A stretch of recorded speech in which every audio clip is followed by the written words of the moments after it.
Hey, salut tout le monde! On vient de recevoir Nathalie Leroux au 12e balado de l'école L'Escale. Sérieusement, une entrevue vraiment touchante. Si elle vous a marqué durant votre parcours au secondaire, allez voir ça. Ouais, merci beaucoup, Nat, encore pour tout ce que tu as fait pour nous. Et lâchez un like et abonnez-vous!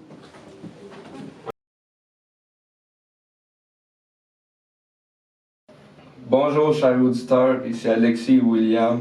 Nous sommes les animateurs du 12e balado de la polyvalente L'Escale, mon secondaire, où que des étudiants ont la chance d'interviewer des enseignants qui viennent nous faire part de leur passage au secondaire. Notre invitée aux 12e émission, c'est Nathalie Leroux, notre ancienne enseignante. Bonjour Nat. Salut, ça me Bonjour. fait plaisir d'être là, c'est un honneur que ce soit vous deux. Pour nous aussi. nous aussi. Pour commencer, tu nous as beaucoup aidé, moi et Alexis, l'année passée, à continuer l'école. Puis là, on est en finale, on va avoir fini l'école. Puis grâce à toi, on va pouvoir aller chercher un DEP, avoir un bon travail bien rémunéré. Tout ça, c'est grâce à toi. Est-ce que c'est ça ton vrai salaire de ta job, Ouais. au fond? Je suis même allée acheter mes billets de balle de finissant parce que je sais que vous allez être là cette année. Oui, c'est mon salaire. Mais je vais quand même prendre mon salaire. Fait qu'on va essayer de ne pas poser des questions qui vont me faire pleurer, là. On commencerait d'un peu. As-tu toujours enseigné en adaptation scolaire? Oui, ça fait 36 ans que je suis à l'école. J'ai fait 36 ans à travailler avec des jeunes qui ont soit des difficultés, des troubles du comportement. 36 ans à travailler avec des jeunes qui brillent autrement que par des notes. Voilà. Pourquoi as-tu choisi l'adaptation scolaire? Ben, en fait, je pense que ce que j'aime de l'adaptation scolaire, c'est le lien qu'on crée avec les élèves. Moi, je suis une prof de lien. C'est pas tant, en fait, les matières scolaires qui m'intéressaient, mais de voir des jeunes progresser dans leur évolution personnelle. Fait que moi, je sais pas si à l'époque, tu sais, j'étais vraiment consciente dans quoi je m'embarquais, là, à ce moment-là. Mais moi, c'est ce qui m'intéresse. C'est vraiment une nuance entre le régulier. Je trouve que nous, les profs en ADAP, on est vraiment chanceux parce qu'on crée des liens forts avec nos jeunes. Puis, tu sais, on peut se permettre tout un paquet de drôleries là, en classe parce que justement, ce lien-là est créé. Puis moi, c'est ça qui m'attire de l'adaptation scolaire. Voilà. Ouais. Qu'est-ce qui t'a poussé vers l'enseignement et pourquoi êtes-vous devenue enseignante? Bien, je pense que même enfant, j'étais prédestinée à être un prof. Tu sais, je me souviens, là, quand j'étais enfant, j'allais chez ma cousine Josée. Elle avait on allait jouer à la cave, puis elle avait un tableau. Puis j'étais déjà fascinée par écrire sur le tableau quand j'étais enfant. Ce qui s'est passé, pour vrai, qu'est-ce qui a fait que je suis devenue prof, puis spécialement en adaptation scolaire, c'est en 4e année, j'ai eu un prof qui s'appelait Sœur Georgette, je vous en ai déjà parlé, là, Ouais. qui est une religieuse, qui est un prof formidable parce qu'elle enseignait à des milliers de jeunes, puis elle a marqué des milliers de jeunes. Puis Sœur Georgette, elle, ce qu'elle faisait dans la classe, c'était, elle nous plaçait un élève qui avait de la facilité avec un élève qui avait de la difficulté. Et moi, j'aimais pas ça.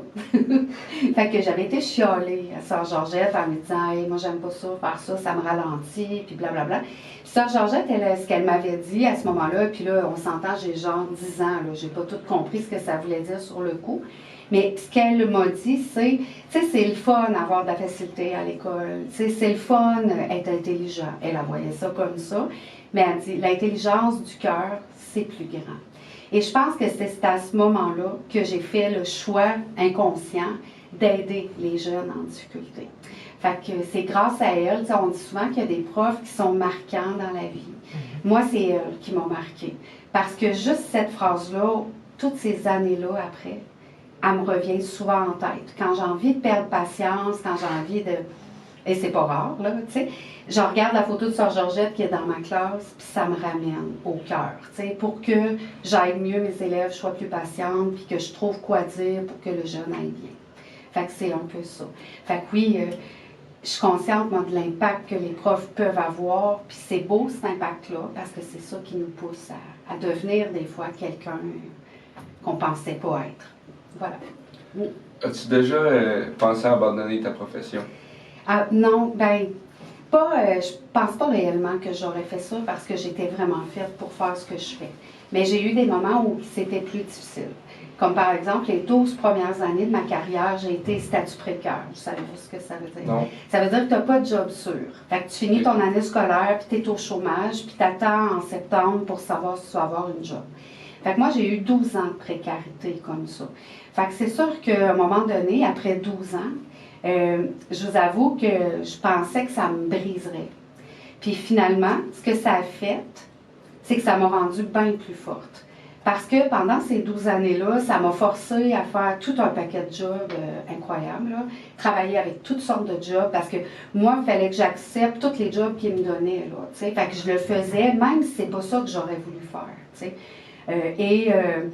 Ça m'a rendue beaucoup plus forte, ça m'a obligée à intervenir avec un paquet de monde, ça m'a appris plein de matières scolaires, même j'ai enseigné des matières que j'aimais pas.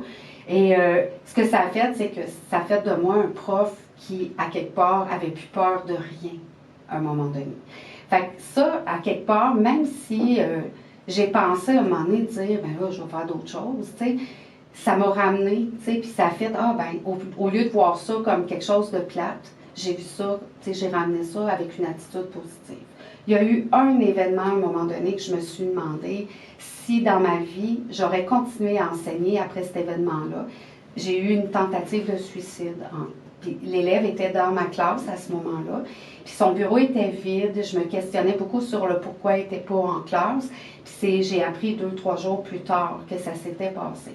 Et je me suis demandé si l'élève était réellement décédé suite à cette tentative-là, si j'avais été capable de revenir en classe en sachant que je n'avais pas su l'aider. Parce qu'on sait que ces événements-là, ça crée une culpabilité. Puis je me suis sentie longtemps coupable de ne pas avoir vu ça venir, tu sais. Puis c'est ça. Mais c'est les seules fois, sinon ma job, moi, m'a vraiment comblée, là, tu sais. Je parle beaucoup, hein? Ah mon Dieu, c'est mon défaut, là. Je m'emballe quand on parle. On est là pour ça. Ouais. Qu'est-ce qu'un jeune qui s'en va en adaptation devrait savoir avant d'enseigner, puis quel conseil lui donnerais-tu? Je ne suis pas certaine que je donnerais des conseils aux jeunes enseignants, parce que je trouve que c'est important qu'ils fassent leur marque, puis qu'ils y aillent selon ce qu'ils sont, parce que si on fait le choix d'être prof, c'est dans le but d'être ce qu'ils sont, puis de driver ça comme eux aiment le faire.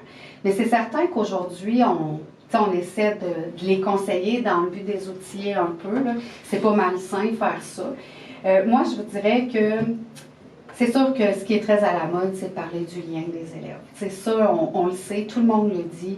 C'est important de créer un lien de confiance avec nos jeunes.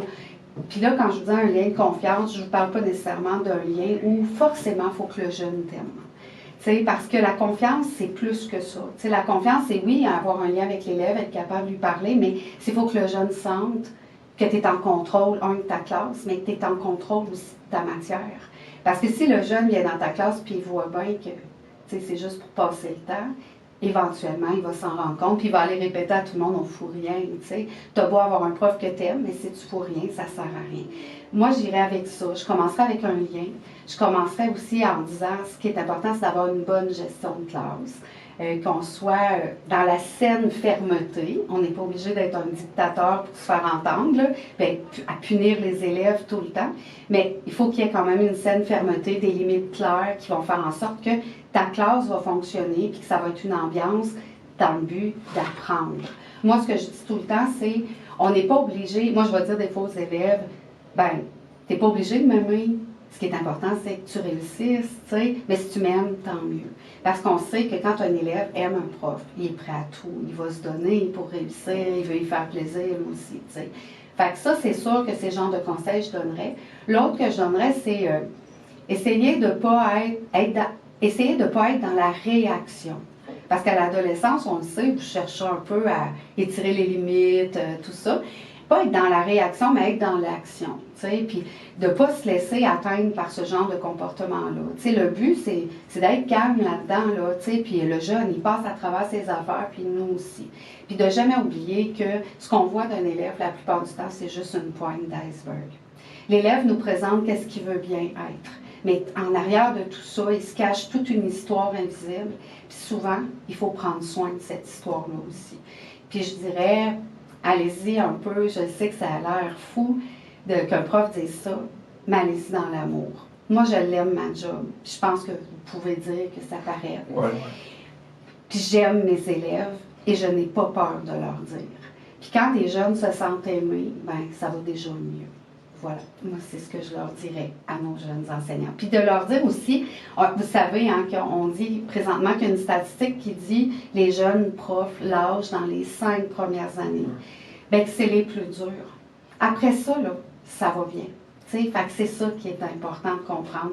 T'offres là ces 5 ans-là. Après ça, tu vas voir que ta vie va être beaucoup plus facile, puis tu vas pouvoir apprécier ton métier. Parmi tous les livres que tu nous as lus, Oh, lequel as-tu préféré nous lire? Lequel, le premier que tu aimerais lire à tes élèves? Il y en a 2, en fait. Le premier, c'est vraiment Boys Don't Cry, qui reflète l'histoire d'un jeune homme qui tombe tout à coup papa, là, tu sais. Celui-là, je l'aime beaucoup parce que je trouve qu'il y a beaucoup d'apprentissage de vie à l'intérieur, puis je sais que c'est quelque chose qui peut arriver, qui peut vous arriver. Fait que lui, c'est vraiment un livre que je recommanderais à toutes les classes, tu sais, parce que, en tout cas, tu sais, il y a beaucoup de choses qu'on peut véhiculer à l'intérieur de ce livre-là. L'autre que j'aime beaucoup, c'est sûr, c'est le Sexy défi Lou Lafleur, qui aborde toute la sexualité. C'est un volet que moi, j'aime voir avec les élèves. Puis de voir aussi à quel point les élèves, aujourd'hui, sont allumés là-dedans, puis qu'on peut discuter de toutes sortes de sujets. C'est vraiment le fun. Fait que oui, c'est les 2 livres, moi, mes préférés, mais effectivement, c'est vrai qu'on en a lu beaucoup, là. Et c'est mes préférés. Ouais. Okay. Quels sont tes projets de retraite? J'ai tellement pas envie d'aborder ça. Mais je te dirais, le premier projet de retraite, ça va être d'accepter que je m'en vais à la retraite. J'ai beaucoup de difficultés cette année à vivre mon année à cause de ça. En fait, je la vis comme d'habitude, un peu comme dans le déni que ça va se produire à la fin de l'année. Fait que c'est sûr qu'il y a toujours quelqu'un tous les jours qui me rappelle que je m'en vais à la retraite. Pour moi, je le vis pas encore. C'est vraiment, moi, je me lève à chaque matin, je m'en viens à l'école, je m'en viens faire ma job. Je pense même pas à ça, que le 26 juin au matin, je travaillerai plus à l'école secondaire L'Escale. Je n'y pense pas. Et je trouve ça difficile. Puis moi, je suis pas une braillarde dans la vie, là. Je pense que vous le savez. J'ai jamais autant pleuré que cette année. À chaque fois qu'on aborde ce sujet-là, j'ai les larmes aux yeux. Pour moi, là, c'est très déchirant, là. C'est comme si j'ai le cœur en guerre de me dire que j'aurais pu cet impact-là sur les jeunes. On dirait que dans ma tête, présentement, ça fait est-ce que je vais servir encore à quelque chose dans la vie? Mais oui, j'ai des projets autres, là, mais que de servir à rien. Mais là, le premier, ça va être ça. Ça va être d'accepter qu'en septembre prochain, je ne reviendrai pas ici. C'est sûr qu'il y a toutes sortes de choses qui se sont passées dans ma vie. Je vais avoir envie de voyager, c'est certain. Peut-être pas tout le temps parce qu'on est moins riche un peu quand on ne travaille pas. Mais un des projets que j'ai, c'est d'aller en Espagne voir ma nièce qui vit là. Un autre projet, je ne sais pas si vous étiez au courant, mais bon, j'ai eu l'achat, on a fait l'achat d'un petit Winnebago 25 pieds. Fait que c'est sûr que ça aussi, ça va occuper mon temps. Fait que c'est ça. Mais je vais essayer aussi de profiter de la vie parce qu'on sait que j'ai travaillé beaucoup. Hein. En travaillant à l'école, je travaille au bord de l'aréna, je donne des cours privés. Le travail occupe beaucoup, beaucoup de place dans ma vie. Je suis une fille qui aime ça, moi, travailler. Là, ça va être peut-être de ralentir, d'essayer de, c'est ça, regarder le temps passer un peu, puis de me reposer, puis de penser à moi. C'est ça. Fait que, mais je pense bien qu'en septembre, mon cœur va être ici dans l'Escale. Voilà, c'est ça. Que fais-tu pendant que les élèves sont en stage? Parce que certains pensent... Ça, c'est le running gag de l'école. Ouais. Les gars comme Charles Lemay, Martin Côté, Jean, à chaque fois qu'ils me rencontrent, fait « Ah, tu travailles encore ici, toi? » En voulant dire qu'il ne me voit jamais. Martin, il dit à tout le monde que je travaille juste aux 2 semaines. C'est sûr que quand on est à l'école, un prof d'FMS, ce qu'il fait, c'est qu'il est toujours avec ses élèves. À part vos périodes d'anglais, c'est 6 périodes seulement. Un prof, habituellement, ça travaille 24 périodes. Moi, quand j'étais à l'école, j'en fais 29. Il faut aussi se dire que FMS, c'est pas juste de 9 à 4. FMS, c'est les fins de semaine, des fois. C'est aussi de soir. Tu sais, moi, c'est pas rare que je règle beaucoup de cas de soir, le midi, les fins de semaine. Fait que quand vous êtes en stage, la première chose que je fais, c'est corriger tout ce que vous avez fait pendant 9 jours. Puis on le sait en FMS, hein, on travaille plus qu'on pense. Hein? Tous les élèves le disent. Donc, on fait beaucoup d'écriture, beaucoup de lecture, beaucoup de mathématiques, ce qui fait que j'ai beaucoup de corrections. Ça, c'est la première chose. Ensuite, je planifie votre retour, les autres 9 jours où vous allez revenir à l'école, parce qu'on s'entend, c'est pas monsieur le ministre de l'Éducation qui vient faire ça. Non. Puis après ça, ben là, je vais vous superviser en stage la plupart du temps. Fait que c'est sûr que j'ai droit à des journées de congé, étant donné que j'ai eu droit à ces journées-là, et ça, je vais le dire parce que j'ai envie de le dire, mais seulement les dernières années. Parce que FMS, ça n'a pas toujours bien été. Il y a bien des fois où ça ne marchait pas, les stages.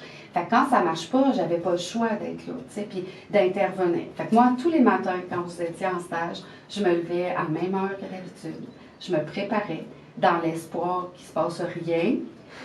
Mais c'est ça, ça n'a pas toujours bien été. Mais vous autres, je dirais les 5 dernières années, les cohortes de stage, ils m'ont donné un répit. Puis là, je m'amusais à dire, ben là, ils me payent.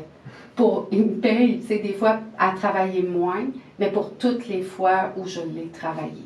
Parce qu'il faut le dire, FMS, ça existe depuis 17 ans, mais c'est moi qui étais là depuis le début. Puis quand ça a commencé, je vous le dis, je l'avais compté une fois, je travaillais au salaire minimum parce que je mettais tellement de temps et d'heures pour que ça fonctionne bien que j'étais pas bien payée du tout, mais ça l'a payé. Là, maintenant, ça paye parce que tout va bien. Fait que là, c'est Mylène, l'an prochain, qui reprend ma job. Je vous annonce aussi qu'il y en a 2 FMS l'an prochain. Donc là, ils vont reprendre mon travail, mais je pense qu'ils vont reprendre un programme qui est en santé, là, parce que tout est fait. Ils vont mettre leur couleur là-dedans. Puis je leur souhaite aussi des périodes de stage plus tranquilles pour qu'ils aient le temps, eux autres aussi, de prendre leur petite journée de congé s'ils ont droit.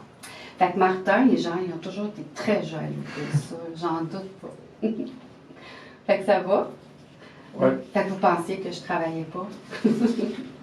Au nom de tous les élèves à qui tu as permis de se réaliser, voici un petit cadeau que tu pourras faire grandir comme tu as su si bien le faire avec chacun d'entre nous. Même si parfois on poussait un peu proche, tu as su être une enseignante exceptionnelle. Oh, merci. Et voilà.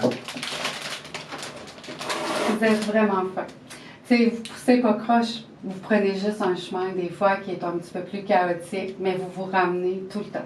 Puis moi, j'ai vraiment confiance en ce que vous êtes. C'est vraiment ça. Il y a une chanson qui dit, vous la connaissez pas, là, puis quand vous allez l'écouter, vous allez faire mon Dieu, ben quétaine. Vous l'écouterez par contre, puis quand vous l'écouterez, peut-être ça va vous faire penser à votre parcours, qui s'appelle L'écrivain d'Alexandre Poulain. Puis cette histoire-là raconte votre histoire des jeunes qui rentrent dans une classe qui n'ont plus d'estime, qui ne croient même pas au rêve, à l'avenir, qui pensent que leur vie va être un peu moche. Jusqu'au jour où ils rencontrent un prof, puis que ce prof-là va aller impacter leur vie, puis que finalement, ils vont avoir la vie qu'ils voulaient. Fait que moi, quand j'écoute cette chanson-là, c'est pas juste moi que je vois dans la chanson, c'est vous autres aussi. Puis ma vraie paye, oui, c'est de pouvoir aller au bal, c'est sûr, mais ma vraie paye, ça va être de vous revoir dans 5-10 ans. Ou est-ce que là, vous allez me dire que vous avez une vie heureuse? Puis là, à ce moment-là, c'est là comme prof que moi, je suis complet. Puis je sais que ça va arriver. Fait que, j'ai confiance en vous autres. Puis j'espère vraiment là, que dans l'avenir, que l'avenir va être douce avec vous autres. Mais comme je le dis souvent, soyez doux avec votre vie, puis la vie va vous le rendre rendu là. Fait que c'est ça. Puis merci profondément. C'est vraiment un beau geste de votre part. Puis à chaque fois que je vais penser à la plante, ça va me ramener à ma retraite, au fait que je ne vous verrai plus. Puis c'est ça. Ça va me faire un petit pincement ici. Voilà. Mais merci à tous. Merci à tous Merci tout le d'avoir monde. regardé le 12e balado. Merci. Ah, c'est fait!